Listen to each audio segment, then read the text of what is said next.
Samajwadi party की सरकार के समय की उस अराजक व्यवस्था को, जहां विद्यालय थे लेकिन शिक्षक नहीं थे, जहां पे शिक्षक थे लेकिन छात्र नहीं थे, क्योंकि किसी को विश्वास ही नहीं था कि यहां पढ़ाई भी होगी। क्योंकि समाजवादी पार्टी का तो विश्वास ही इस बात को लेकर के था कि नकल हमारा जन्मसिद्ध अधिकार है। नकल को उन्होंने अपने जीवन का हिस्सा बनाया था और नकल करवा करके उन्होंने यहां की युवा पीढ़ी के भविष्य के साथ खिलवाड़ किया था।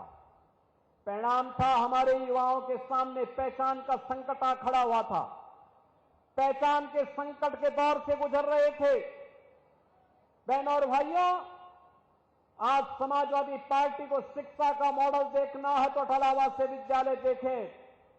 ऑपरेशन कायाकल्प में समाजवादी पार्टी की विरासत से 1,54,000 विद्यालय जर्जर हालत में हमें प्रदेश के अंदर प्राप्त हुए थे। जर्जर हालत में विद्यालय नाम का है, खड़ा है।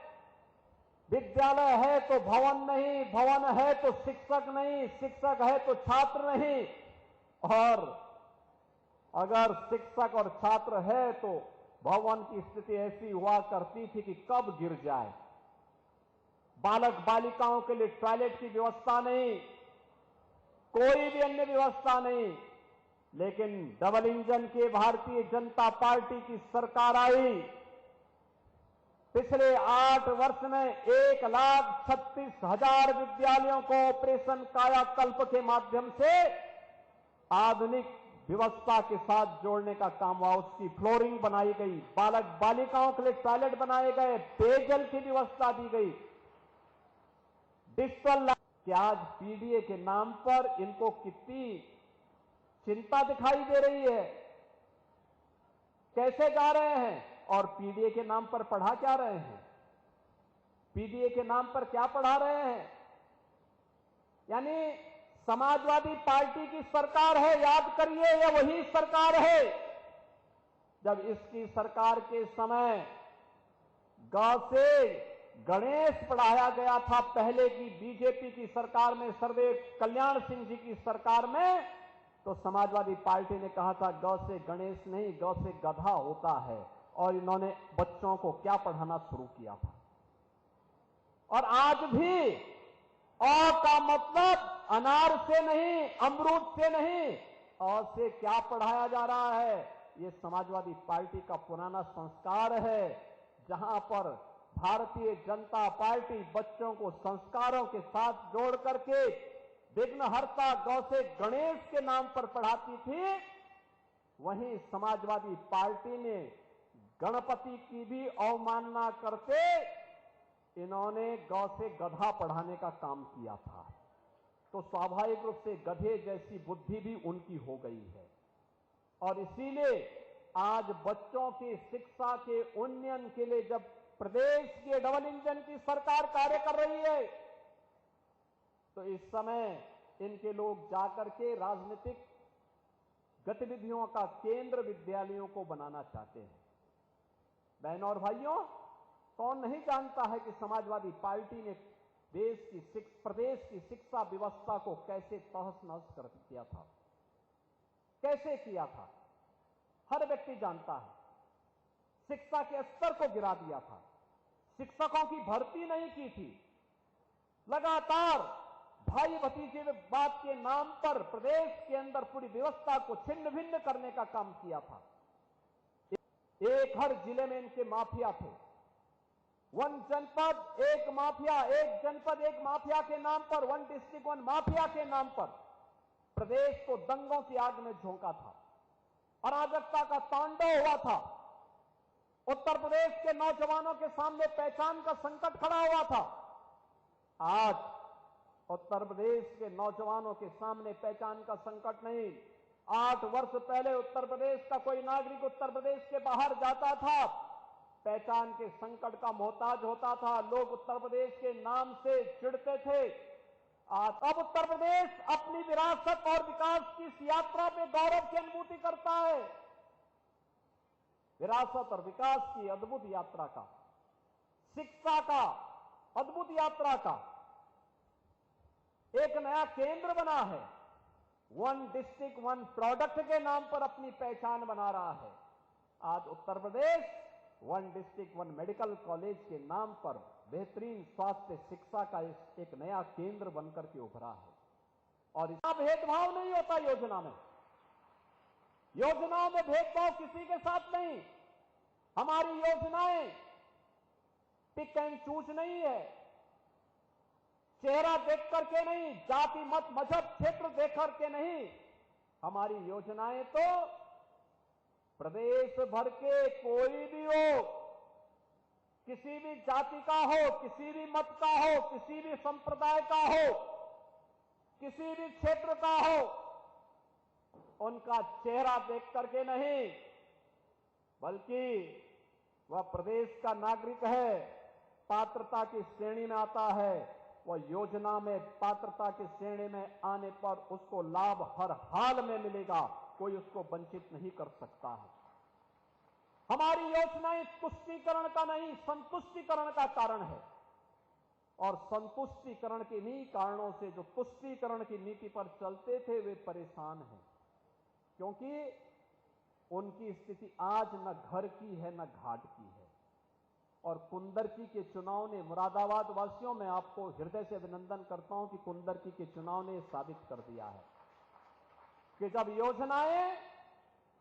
योजनाएं संतुष्टीकरण का कारण बनती हैं, कुंदरकी जैसा परिणाम भी सामने आता है। योजनाएं जब तुष्टीकरण का कारण बनती थी तो दंगा होता था, अराजकता फैलती थी, गुंडागिर्दी फैलती थी। अब गुंडागिर्दी नहीं, अराजकता नहीं, देश की सुरक्षा के प्रति प्रतिबद्धता इन नौजवानों के अंदर, हर नागरिक के अंदर देखने को मिलती है। ऑपरेशन सिंदूर के अंदर हमने भारत के उत्साह को देखा।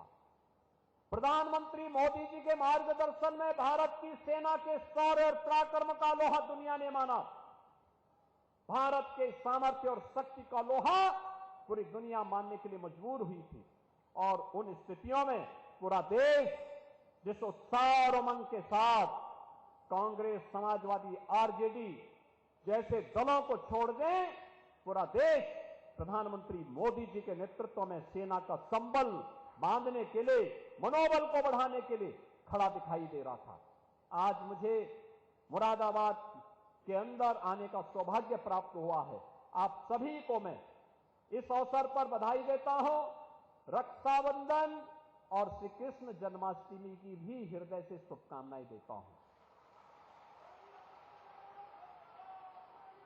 रक्षाबंधन पे हमारी सरकार ने तय किया है 8, 9 और 10 अगस्त को 3 दिन के लिए उत्तर प्रदेश परिवहन निगम और नगर विकास से जुड़ी हुई जितनी भी बस सेवा होगी, सब में फ्री में महिलाओं को यात्रा और बहनों को यात्रा की पूरी सुविधा उपलब्ध करवाएंगे। उत्तर प्रदेश के अंदर वे जहां भी यात्रा करना चाहेंगे वे करेंगे। और यही नहीं, जन्माष्टमी के दिन हर थाना, हर पुलिस लाइन में भी श्री कृष्ण जन्मोत्सव के आयोजन भव्यता के साथ संपन्न होंगे। भगवान श्री कृष्ण का जन्मोत्सव परित्राणाय साधूनाम विनाशाय च दुष्कृताम। और मुरादाबाद से ज्यादा कौन इस महत्व को समझ सकता है। इस अवसर पर मैं आप सबको श्री कृष्ण जन्माष्टमी, आजादी के महापर्व स्वतंत्रता दिवस और श्री कृष्ण जन्माष्टमी और रक्षाबंधन की हृदय से बधाई और शुभकामनाएं देते हुए अपनी वाणी को विराम देता हूं। धन्यवाद। 18,000 श्रमिकों के बच्चे और कोरोना कालखंड में जो बच्चे निराश्रित हो गए थे, उन बच्चों के लिए यह एक शिक्षा का एक आदर्श मॉडल दिया है अटल आवासीय विद्यालय के रूप में। बहनों और भाइयों, इस शिक्षा के प्रति डबल इंजन की सरकार की प्रतिबद्धता को दिखाता है। हम सब जानते हैं शिक्षा किसी भी सभ्य समाज की और समृद्ध समाज की आधारशिला बनती है। कोई सभ्य समाज हो या समृद्ध समाज, अगर शिक्षा उत्तम नहीं है, संस्कार युक्त नहीं है, राष्ट्रीय मूल्यों से ओतप्रोत नहीं है, तो फिर उससे उम्मीद करना कि वहां पे किसी समस्या का समाधान हो सके, वह देश के लिए कुछ उत्कृष्ट कार्य कर सके, यह कल्पना भी नहीं हो सकती। प्रधानमंत्री मोदी जी ने विजन दिया, प्रदेश की डबल इंजन की सरकार ने उसको इंप्लीमेंट किया और आज परिणाम है कि मुरादाबाद में भी अटल आवासीय विद्यालय बनकर के खड़ा है। आप देख सकते हैं, श्रमिकों के बच्चों के लिए, अनाथ हुए बच्चों के लिए ये विद्यालय बन रहे हैं। अब मैं पूछना चाहता हूं, एक मॉडल यह है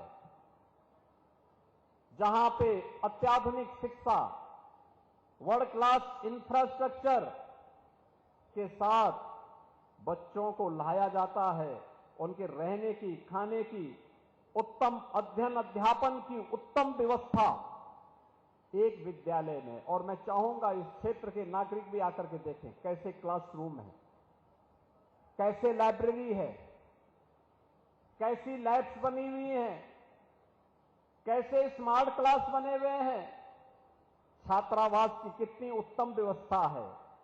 मेस में देखिए, खान पान की व्यवस्था को देखिए और तब तुलना करिए समाजवादी पार्टी की सरकार के समय की उस अराजक व्यवस्था को, जहां विद्यालय थे लेकिन शिक्षक नहीं थे, जहां पे शिक्षक थे लेकिन छात्र नहीं थे, क्योंकि किसी को विश्वास ही नहीं था कि यहां पढ़ाई भी होगी।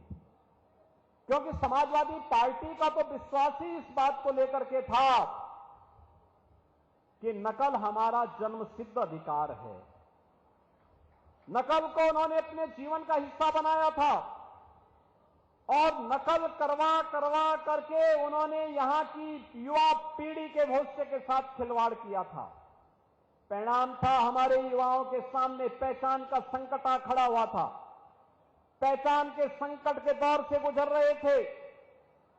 बहनों और भाइयों, आज समाजवादी पार्टी को शिक्षा का मॉडल देखना है तो अटल आवासीय विद्यालय देखें। ऑपरेशन कायाकल्प में समाजवादी पार्टी की विरासत से 1,54,000 विद्यालय जर्जर हालत में हमें प्रदेश के अंदर प्राप्त हुए थे।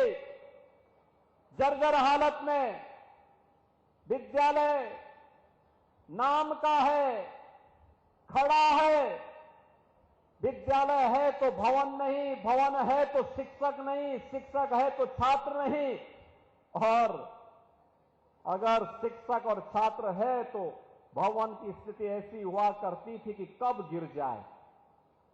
बालक बालिकाओं के लिए टॉयलेट की व्यवस्था नहीं, कोई भी अन्य व्यवस्था नहीं, लेकिन